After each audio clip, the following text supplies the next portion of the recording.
Shalom, selamat pagi. Ada satu topik di firman Tuhan yang saya sangat suka, yaitu kalau bicara soal iman. Eh, Kalau kita baca di kitab Roma pasal 10, ayat yang ke-10, ya, saya bacakan. Sebenarnya dari ayat sebelumnya juga ya. Coba nih saya bacakan Roma pasal yang ke-10 ayat yang ke-9. Sebab jika kamu mengaku dengan mulutmu bahwa Yesus adalah Tuhan dan percaya dalam hatimu bahwa Allah telah membangkitkan Dia dari antara orang mati, maka kamu akan diselamatkan. Lalu ayat 10, karena dengan hati orang percaya dan dibenarkan, dan dengan mulut orang mengaku dan diselamatkan. Nah, kalau kita baca ayat sebelumnya lagi ya, yaitu ayat 8, dikatakan begini, tetapi apakah katanya? Ini, firman itu dekat kepadamu, yakni di dalam mulutmu dan di dalam hatimu. Itulah firman iman yang kami beritakan. Nah, jadi kalau kita baca di sini, ya, sekian tahun yang lalu saya masih ingat ada hamba Tuhan, ya, yang menyampaikan firman tentang iman, dan dia bilang iman itu, ya, faith is believing and speaking, ya. Iman itu adalah percaya dan berkata-kata. Lalu ayat sentralnya yang dibagikan adalah ini, ya, Roma 10 ayat 8, 9, 10. Ya. 3 ayat ini berbicara tentang firman yang dekat kepada kita, yang ada di dalam mulut dan di dalam hati kita. Ya. Nah, kalau kita pelajari, ya, kita baca kata firman di sini, ya, Roma 10 ayat 8, kata firman ini dalam bahasa aslinya adalah rema. Ya. Ini menarik sekali ya. Jadi kalau saya terjemahkan, ya, saya baca dari bahasa aslinya kira-kira begini. Tetapi apakah katanya? Ini, rema itu dekat kepadamu, yakni di dalam mulutmu dan di dalam hatimu. Itulah rema iman yang kami beritakan, ya. Jadi kan di bahasa aslinya itu kan firman itu ada logos dan rema, ya. Logos itu firman secara umum yang kita baca, kita dengar, kita pelajari, ya, membentuk cara berpikir kita. Tapi kalau rema itu firman yang spesifik, berbicara secara khusus pada kita pada waktu tertentu. Dan itu ada expire date-nya, ya, istilahnya ada masa berlakunya. Ya, sebagai contoh misalnya waktu orang Israel itu sudah di dekat perbatasan untuk masuk ke tanah perjanjian, lalu mereka sudah siap untuk merebut tanah perjanjian, tapi ada 12 pengintai yang dikirim untuk mengintai tanah tersebut selama 40 hari, ya. Nah, 12 orang itu, yang 2 itu bawa berita positif, ya, yaitu Yosua dan Kaleb, tapi 10 orang itu membawa berita negatif, walaupun mereka melihat hal yang sama. Nah, akibatnya karena kalah suara, ya, yang 10 orang ini menyebarkan berita negatif, seluruh orang Israel ketakutan, tidak berani untuk masuk merebut tanah perjanjian, dan akibatnya mereka memutuskan untuk mengangkat pemimpin baru dan kembali ke Mesir. Lalu Yosua dan Kaleb berusaha menenangkan mereka, ya. Mereka katakan, kita pasti bisa merebut tanah itu karena Tuhan menyertai kita. Tapi mereka kalah suara, ya. Dan akhirnya kalau kita baca, ya, kisahnya itu, ya, Tuhan menegur bangsa Israel dengan keras sekali. Lalu mereka sudah merasa menyesal, dan mereka langsung mau menyerbu ya tanah perjanjian itu. Padahal Tuhan sudah bilang, karena kamu memberontak, maka kamu akan muter-muter di padang gurun ini selama 40 tahun ya.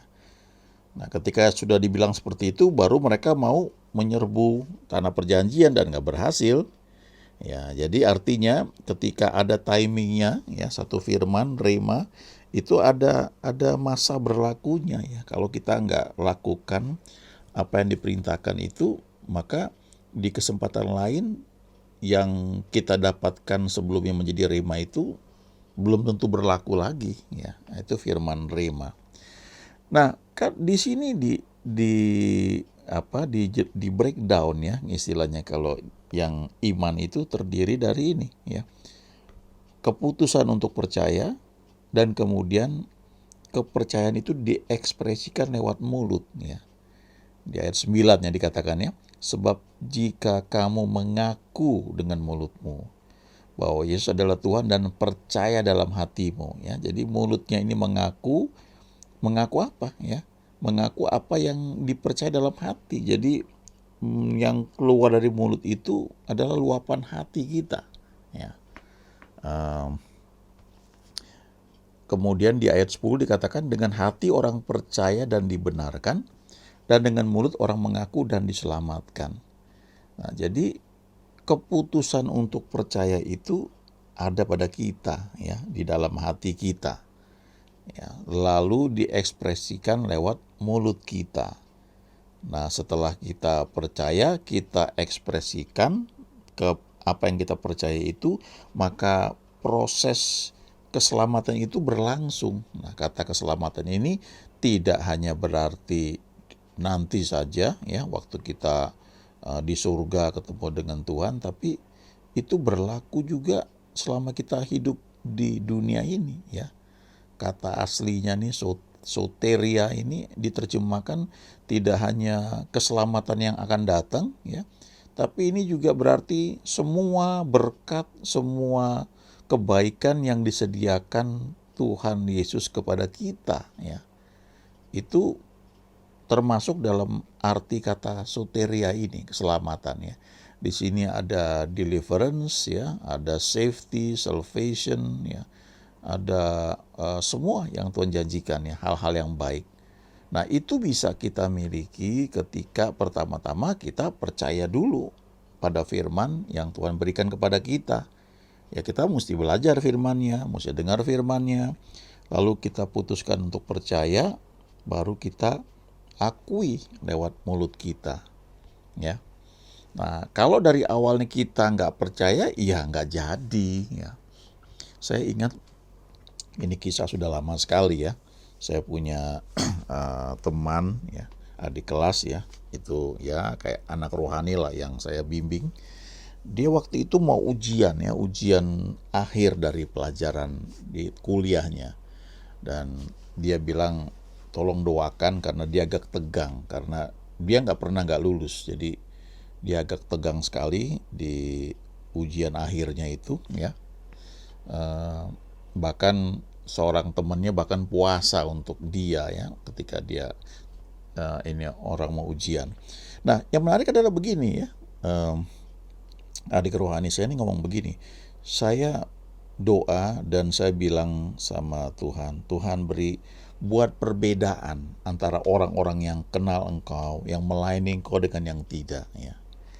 Nah, yang menariknya adalah di jurusan dia itu ada kakak kelas ya, sama-sama juga orang pelayanan juga, 2 tahun lebih tua.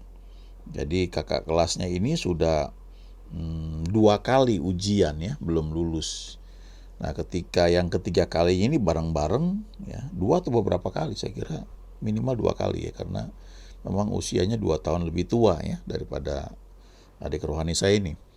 Nah, ketika adik rohani ini ngomong ya, dia bilang, saya berdoa supaya Tuhan membuat perbedaan antara orang yang kenal Tuhan dan yang tidak.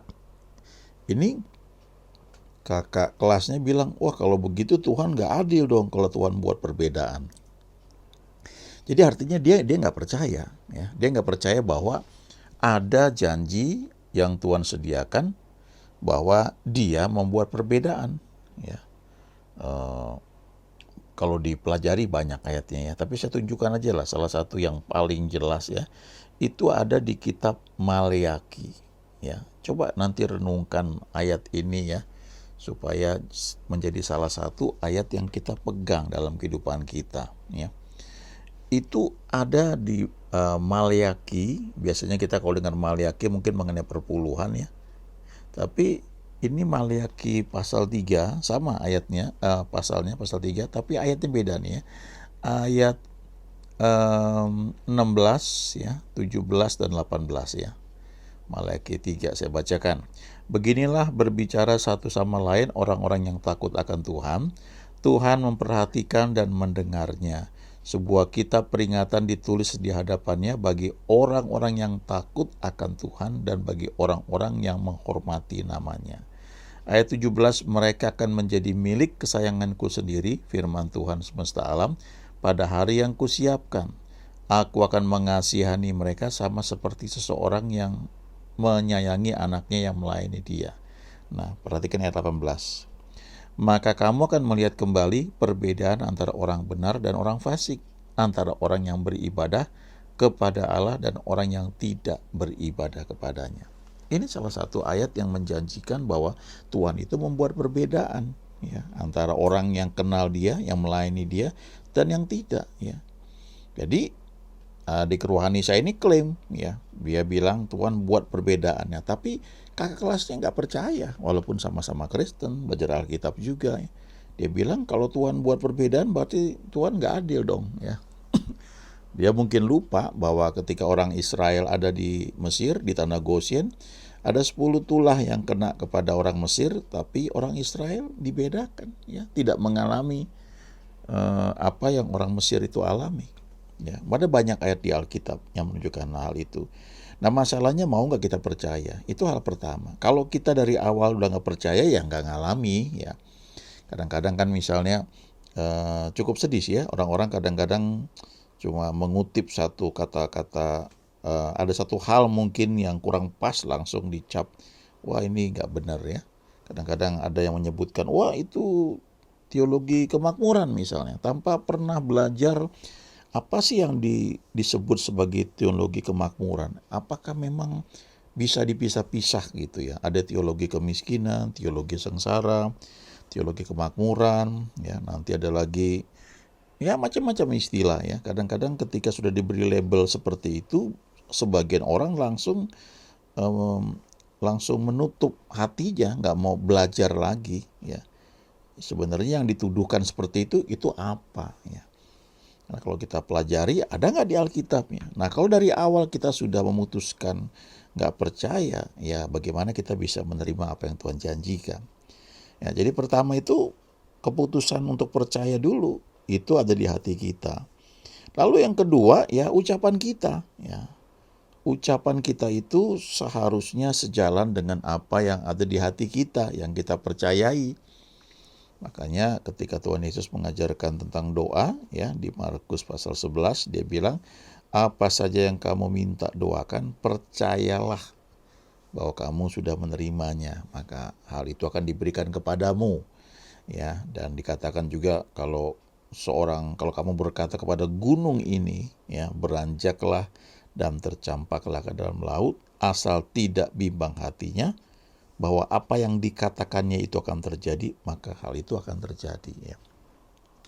Ya kita nggak perlu pindah-pindahin gunung ya, nanti buat jadi masalah. Tapi kan itu artinya bisa berarti gunung-gunung penghalang yang kita nggak lihat secara mata ya. Artinya gunung-gunung persoalan, gunung-gunung kesulitan ya, kita bisa berkata ya, dan untuk itu menyingkir. Tapi kita perlu belajar percaya dengan apa yang kita ucapkan itu. Nah tentunya harus ada dasar firman Tuhannya ya. Jadi itu ya, keputusan untuk percaya ya, lalu mengucapkan, baru yang selanjutnya tindakan kita. Makanya dikatakan di kitab Yakobus, iman tanpa perbuatan adalah mati. Artinya iman kita itu ya, yang tadi kita sudah putuskan percaya dalam hati, lalu kita ucapkan, lalu tindakan kita itu harus sejalan dengan apa yang kita percayai itu, ya. Baru iman itu menghasilkan, ya, yang kita kita harapkan, ya, kita doakan, kita inginkan. Jadi mekanismenya seperti itu, ya. Makanya orang suka bilang kuasa perkataan. Kalau kita sering ucapkan sesuatu maka itu bisa terjadi, ya. Apakah selalu begitu? Ya, tergantung, ya. Yang kita ucapkan itu apakah sejalan dengan hati kita, ya. Tapi di sisi lain memang kalau kita sudah memutuskan percaya tentang janji Tuhan, tapi kita ini ngomongnya istilahnya bocor mulut, ya. Kita tidak hati-hati, maka perkataan kita itu bisa menjadi penghalang, menjadi jerat, ya, atau membatalkan, ya, apa yang sudah kita putuskan bahwa kita percaya bahwa itu akan terjadi, ya.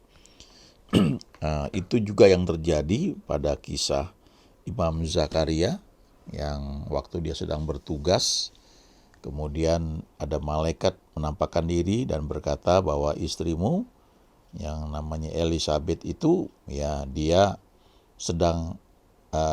akan hamil, ya. Dia akan punya anak dan nanti kamu harus kasih tahu, ya, namanya adalah Yohanes, ya. Karena Yohanes ini, ya, Yohanes Pembaptis itu dipakai untuk mempersiapkan jalan untuk kedatangan Tuhan Yesus ke dunia, ya. Lalu Zakaria kan nggak percaya, dia bilang, bagaimana aku tahu bahwa itu akan terjadi? Aku kan sudah tua, istriku juga sudah lanjut umurnya. Lalu malaikat itu bilang, aku nih Gabriel, ya, kamu nggak percaya, jadi kamu akan bisu dan tidak dapat berkata-kata sampai nanti ini semua terjadi. Nah, kenapa Zakaria dibuat bisu? Supaya jangan sampai perkataan dia itu membatalkan, ya, istrinya yang sudah akan hamil, begitu. Ya, kalau kita baca di Lukas 1 itu beberapa lama kemudian memang istrinya mengandung, ya, dan 5 bulan dia sembunyi gak menampakkan diri, ya. Mungkin dia takut, ya, mungkin gitu, karena sudah tua kok tiba-tiba perutnya membuncit. Jadi jangan-jangan nanti orang-orang bilang, oh ini mungkin tumor kali. Nah, nanti jadi dari perkataannya itu bisa membuat pikiran dia seperti itu dan akhirnya, ya, kehamilannya mungkin bisa batal, ya. Kan kalau orang hamil kan bisa aja gugur, ya, tengah jalan. Nah, makanya tidak hanya Elizabethnya sembunyi 5 bulan gak keluar rumah, tapi suaminya yang adalah imam itu dibuat bisu supaya dia, perkataan dia ini kan berkuasa, ya. Jadi jangan membatalkan itu, gitu, ya. Dan akhirnya Yohanes Pembaptis memang lahir. Dan ketika lahir diberi nama Yohanes. Kalau kita baca di kitab Lukas, Imam Zakaria ini kemudian bisa berkata-kata, ya. Ini proses, ya. Sama seperti kalau orang mungkin sekian tahun dia gak punya anak, didoakan supaya punya anak. Nah, tandanya dia akan punya anak tuh gimana, ya? Ya, istrinya mulai hamil, ya. Ada tanda-tanda orang hamil itu kan, mungkin mual-mual, kemudian dites kehamilan ternyata positif hamil. Nah, anaknya belum lahir ke dunia, masih butuh waktu 9 bulan. Nah, jadi ketika sudah ada tanda-tanda hamil, nah itu perlu dijaga, ya, tindakan-tindakannya supaya anaknya ini selamat sampai lahir, ya, keluar dari rahim pada waktu yang tepat dan menjadi seorang anak yang bertumbuh, ya. Ya, mekanisme iman seperti itu, ya. Ketika kita dengar firman Tuhan, kita putuskan untuk percaya, lalu perkataan kita ini harus sejalan dengan apa yang kita percayai, ya. Jangan membatalkan apa yang kita percayai itu dengan kata-kata kita yang negatif atau yang bertentangan atau yang mungkin ceroboh, ya. Baru yang selanjutnya, tindakan kita harus mengikuti apa yang kita percayai. Butuh waktu, ya, butuh proses, butuh ketekunan. Tapi kalau kita lalui itu semua dalam tuntunan Tuhan, maka apa yang Tuhan janjikan itu akan kita nikmati, ya. Dia Tuhan yang baik, Amin.